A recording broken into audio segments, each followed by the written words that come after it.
Yo, what is going on, everybody? Welcome back to another video, and today we have, is LeBron making Luka worse? This is a question that's been asked. Probably. Now, I am going to give my reasoning. I'm going to give my opinion on my reasoning if I think LeBron is making Luka worse. Do I think LeBron is making Luka worse?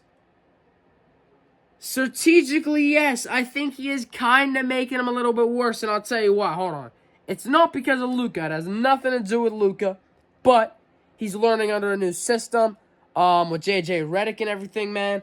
Also, on top of learning under that new system with J.J. Redick and everything like that, also,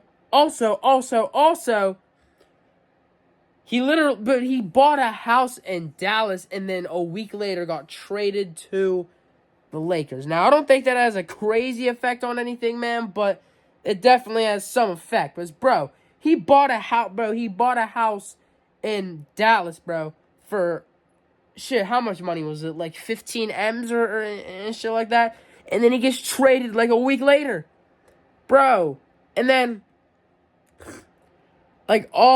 there is some excuses to the, and on top of that, you're playing with a player, LeBron James, that is one of the best players in NBA history, one of the greatest players of all time. So, LeBron gets that kind of I don't know how to explain it, that leverage and whatnot, man. Oh, kind of that leverage, I guess, or whatnot, like that, kind of where he's, like more I don't know, more focal point. That's kind of the word. The focal point of the team and whatnot, man. But let's go ahead and check it out, man. I'm not trying to turn the first 2 minutes of the vid into a yap session. Let's check it out. We are now 7 games into the Luka Doncic era in LA. And after getting out to a rough start, things seem to be on the right path for the Lakers and their new superstar. But Luka still doesn't look quite like Luka. In fact, his first 3 games with the team was statistically the worst 3-game stretch of his entire career, trailing even his first 3 games in the NBA. Now, there are plenty of great reasons why this has been the case. The man is transitioning into a completely new system. He's playing alongside new teams. Bro, this is exactly what I said, bro. Transitioning into a new system. All of this right here is what I said, bro. Transitioning into a new system, bro, is what I said, man. And just beginning to build chemistry with them. He's coming off of the most serious injury in his career, and he's playing himself back into shape. And of course, he's still mentally recovering from one of the most egregious cases of backstabbing in sports history. All of these explanations are perfectly reasonable, but some fans have elected a 4th possible reason for Luka's recent slump. This man, claiming that LeBron is to blame for Luka's struggles because he simply does not make his teammates better. In fact, some fans are claiming he never has, and that Luka is next in line to have his career completely altered by LeBron and his heliocentric, self-serving play style. It's a claim that sounds outlandish, but as Luka's first stretch in LA has unfolded, I've begun to see this claim more and more. LeBron simply doesn't elevate those around him. And the more I saw it, the more I began to wonder if LeBron is a great teammate or if he is just a great player. A question that led me down a rabbit hole of player testimonies, historic data, and career trajectories to uncover the truth. Hey, man, bro, anytime you see Jimmy Harola do the math and shit, bro, hey, man, you already know shit is about to go down, bro. You know what I'm saying, man? You already know, man. Behind if LeBron truly makes his teammates better.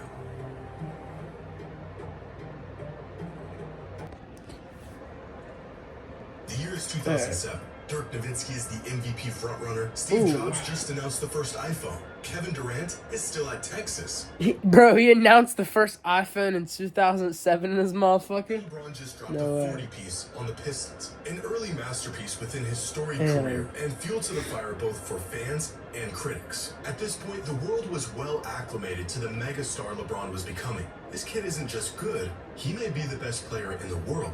But does he make his teammates better? In a Slam article published in March of 2007, the question was already, like, in March of 2007?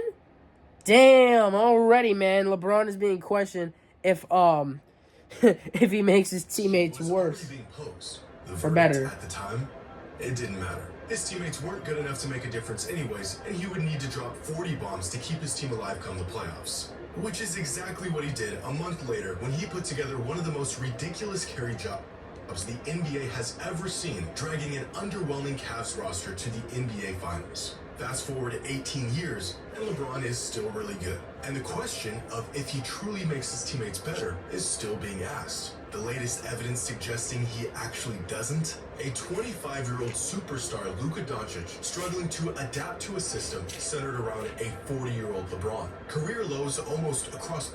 Get the new Samsung Galaxy S25 Plus with AI on us. Only on Verizon.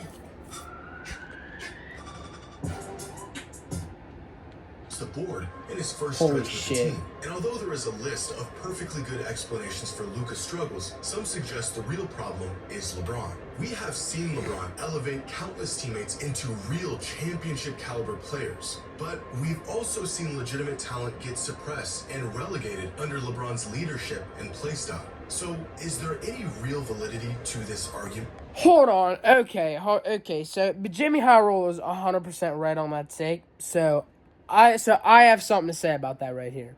So, bro, hear me out. LeBron, it's kind of a mixed bag.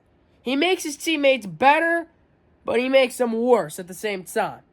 That's what I think, bro. I think he makes his teammates better, but also worse in a way at the same time. Like, it's a mixed bag, though. Like here's the thing. It makes no sense. A mixed bag. It's just a mixed bag, bro. That's pretty much my whole, point on that. To be real. Is LeBron James a great teammate or just a great player? Well, over the course of LeBron's career, he has played with a total of 240 players, but many of these were for just a handful of games. Of the 240, 110 of these teammates played with him for a considerable amount of time, at least a full season of being on the same roster. And out of these 110 past and present teammates, only 27 of them played their best season in the league while playing with LeBron. That's only 25%. The other 75% of his teammates had their best season somewhere else. But this isn't really a fair metric. Many of these players became teammates with LeBron long after their prime years and weren't nearly as good or productive as they were prior to teaming up with LeBron. Now, looking at the most notable and longest tenured teammates of LeBron's career, nearly all of them played better or at least had better seasons without LeBron. And most of these players were in their prime when they became teammates, including Dwayne Wade, Chris Bosh, Kevin Love, and Anthony Davis. But this...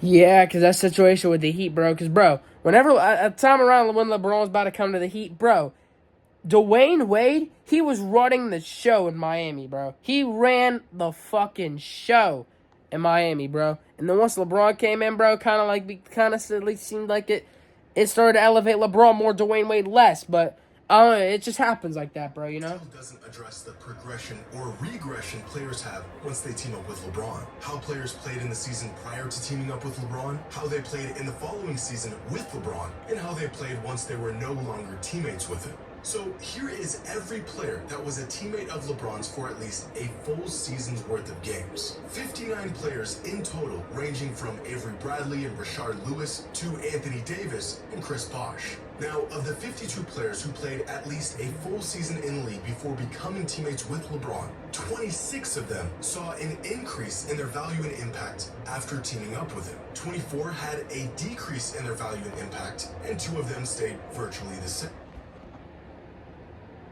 Ooh, I don't know, man. The argument's kind of starting to see more LeBron's elevating them, but I don't know, man. I'm still not going to jump to conclusion yet because there's still 8 minutes left in the video. In other words, about half of LeBron's teammates played better, about half of them played worse, and on average, his presence was essentially a net neutral. But this is where it gets really interesting. Of the 45 players who played seasons following their time with LeBron, in cases where he left the team or they did, 34 of them saw a decrease in their value and impact once they were no longer teammates. I think that might kind of start to lean the argument toward LeBron elevates his teammates, because I know that's been a very big question across the NBA, even over the last fucking several years, 10 plus years, man. Man, it's been a question for a while. When players join LeBron, their value pretty much doesn't change. But once they are no longer teammates with LeBron, their value tends to fall off drastically. Why this happens is completely dependent on the situation and the player. It may be due to aging, readjusting to a new system, or probably the massive LeBron-sized void that is left in his departure. According to this data, overall, having LeBron as a teammate produces an overwhelmingly positive result versus not having him as a teammate. Breaking news, I know, right? But it also tells us that, generally speaking, LeBron... This stat right here almost breaks the argument. Almost. Like I said, there's still 7.5 minutes left in the video, so I don't want to do anything crazy just yet. But this stat right here definitely speaks volumes. It speaks major volumes. It speaks major fucking volumes. Doesn't really make his teammates better. This data is far from perfect, but it tells us a lot about the impact LeBron has had and the role he has played throughout his career. Historically, LeBron has made teams better, but not often do we see players, especially established players, take leaps in their game as his teammate. Oftentimes, his sheer dominance and other players fitting around his playstyle being the driving force for his team's success, which is actually revealed within this data, because the players that tend to see the most improvement once they become teammates with LeBron are the ones that mesh well with his playstyle.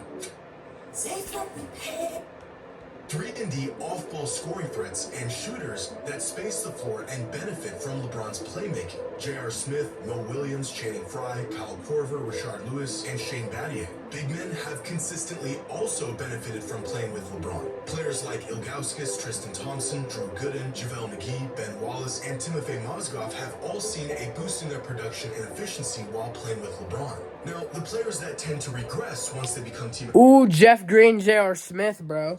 J.R. Smith and Jeff Green. High-usage, ball-dominant players that are pushed into a more passive role when sharing the court with LeBron. Essentially, former first options that have to adjust to being second or at times even third options on offense, changing their touches, their rhythm, and even when and how. Damn, that's crazy. Yeah. Bro, that's crazy, bro. Yo, but they gotta change their... Yo, LeBron just got that aura, man. I mean, I don't know what else to fucking say, bro. LeBron just got that aura, bro. I'm sorry, bro. I mean, shit, I'm sorry. I'm just being real, bro. I mean, yo, oh, shit. Kevin Love, Anthony Davis, Rajon Rondo, Russell Westbrook, and possibly where we might eventually find Luka Doncic. And this is the answer to the age-old question we came here to answer today. For most players, teaming up with LeBron can come with more open looks. It can mean an easier offensive assignment or a role that better suits your play. Yeah, an easier offensive assignment because they're more focused on LeBron. With a playmaker as incredible as LeBron is, scoring opportunities can open up in places they never did before, in the form of lobs, skip passes, being rewarded for cutting and moving. Is that a mellow ball? And even being in close proximity to LeBron, granting them access to one of the sharpest minds basketball has ever seen. For the most part, it's the role players, glue guys, spot-up shooters who have benefited greatly from playing with LeBron. For these players, he does in fact make them better and more valuable on the court. As some would put it, LeBron is the ultimate floor raiser. For most of his career, you could give him without a doubt talents and he would find a way to turn them into a 50 win. Bro, 100%. Bro, 100%. Jimmy Highroller is speaking fucking straight spitting. He's spitting right now. Facts. Title contending team. It is a tangible quality that has ultimately been a blessing and, at times, a curse. The blessing is that regardless of who LeBron is playing with, he is the offense. The curse is that regardless of who LeBron is playing with, he's still the offense. And this floor-raising superpower seems to get neutralized the further off the floor it gets. For elite players... Bro, I just started drinking that motherfucker. ...made for them and their pace and their play style. Playing with LeBron is a massive adjustment. The more your game is predicated on operating with the ball in your hands, the less likely playing with LeBron is going to elevate your game. And so it ends up being the best, high-usage, high-profile, ball-dominant players that usually see a slight decline in their production and impact once they become teammates with LeBron. It's Chris Bosh and Kevin Love going from bona fide first options to hyper-efficient third options with a lighter offensive load. It's players like Anthony Davis and Dwayne Wade going from offensive engines to pieces in what inevitably becomes LeBron's offense. In 2018, Kevin Pelton of ESPN used the Shady projection system to find out if LeBron made his teammates better. And after analyzing 25 different teammates of LeBron from 2014 to 2018, the numbers indicated that only 9 of them met or exceeded their projected impact once teaming up with LeBron. Pelton's final conclusion after conducting his analysis: any team with James must be careful not to invest too many resources on players who are best with the ball in their hands. Instead, the focus should be finding role players whose games will mesh well with LeBron's. And although teaming up with LeBron is... Bro, that's facts, bro. Bro. Anytime you have a team or whatever, bro, if you're building a team and you have LeBron on your team, right? Instead of finding, like, players who were first options initially, find a player who's an amazing role player and meshes well with LeBron's game and in LeBron's system, bro. Like, if you have LeBron and then you have players who can mesh well in that system with LeBron, finals team. 150% facts. Transition that is proven to be purely incompatible for some players. A lighter offensive burden is not necessarily an indicator of regression. In fact, in many cases, sacrificing box score numbers and shot attempts and usage is a sacrifice necessary to win. For every player that was forced to take a backseat and transform their game for the sake of LeBron and the team, there's a player who's found success and improvement in being teammates with LeBron. Because LeBron may or may not make you a better player, but he has perpetually made teams better, and it's a trade-off that most players are ready and willing to make if they want to win. Dwayne Wade said that LeBron is the best teammate you could ever have. Chris Bosh said playing with LeBron was a dream, and the game was easy with him. Kevin Love said LeBron made the game easier for all of us. Anthony Davis said LeBron is the best leader I've ever played with. He makes everyone better. And this is the resounding sentiment of most players that have played with LeBron. He is the best player in the world and an even better teammate. LeBron put me in a position to succeed. He's a great teammate. He made the game easier for all of us. LeBron is the ultimate teammate. LeBron makes the right play every time. He is an incredible teammate. The numbers and data may get us closer to an objective truth behind this question, but it's the personal testimonies from teammates themselves that, to me, speak louder than anything. And all of this information that we gather here today gives us a small glimpse at where this duo may end up, and the sacrifices that will be necessary if they want to tap into their full potential of what they can be as teammates. For 2 decades, LeBron has been the centerpiece to every roster he's ever been on. 240 teammates over the course of 22 years, all of them fitting around him.